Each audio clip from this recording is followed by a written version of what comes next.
Day 2 of the Bay 101 Shooting Star Championship just came to an end. There are only 36 players left in contention. Tomorrow they'll be back. They're going to play down to 6. Now here at the Bay 101, there are 7.5 million chips in play, and 1 million of them belong to Michael Baker going into Day 3. Well, as soon as I moved to this table, I seemed to go on a pretty good card rush. Nice heater? Yeah. I went up against the chip leader, and I don't remember the gentleman's name, but he had about 400,000 chips at the time, and I had 200,000. And he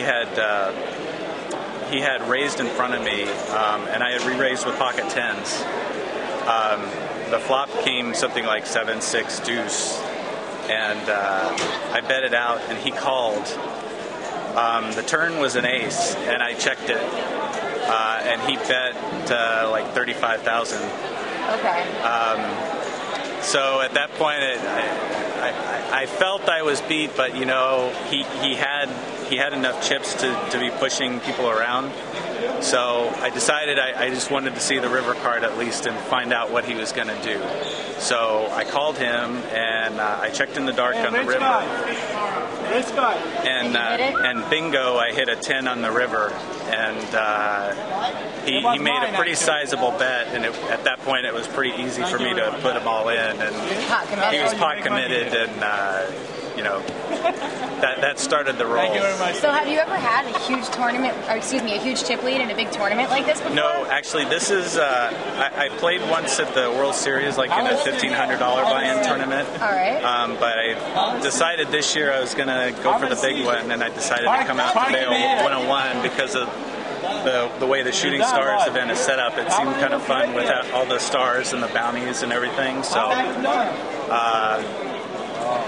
I just came in and... So did you buy directly in, or did you satellite? I bought in. I did try to satellite, but I didn't.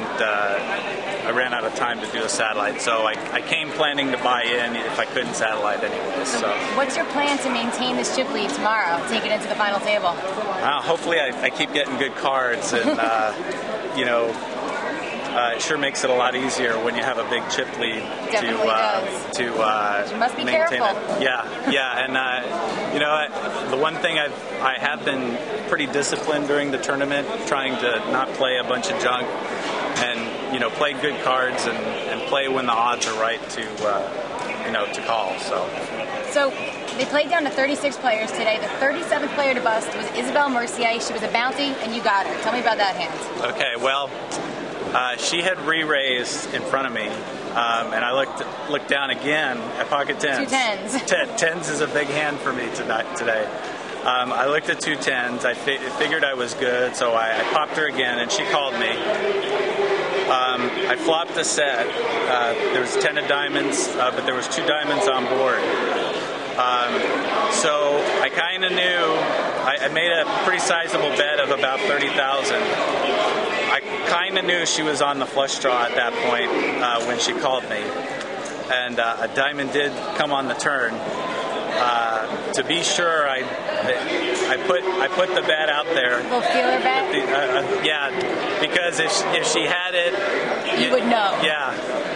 And of course she went all in, so there's too much money in the pot with a set on board and the possibilities of pairing the board and a bounty in the hand, and a bounty in hand, T-shirt and $5,000. Yeah. Actually, that was probably my best. That was my only chance at a bounty so far. So. And then the board paired on the river, and play ended for the night. And that was it. Phil Hellmuth was here spectating, and he was sure to let us know what he thinks of some of the players in this tournament.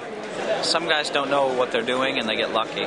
It's unfortunate. And then some guys are pretty good players we haven't really discovered, that do a lot of things right, but then they make a key mistake. So there was a guy today over at the other table that was just running over Lane and Ted, and Lane knew it. But the guy hit a 2-outer on Lane. Lane had king, queen of diamonds. He was letting this guy bluff off all his money. He had kings and a flusher. The guy had ace-4 offsuit and spiked an ace. Some young internet guy with like a green hat on over there. You know, but I mean, the guy has 700,000, 800,000. He might last an hour tomorrow. These players, they don't know how to slow down. You know, I mean, they think that poker's just about winning every pot, or just about playing against a great player, or trying to. They forget. I mean, people get messed up. The goal is to win the tournament, and there's times where patience is a big part of that.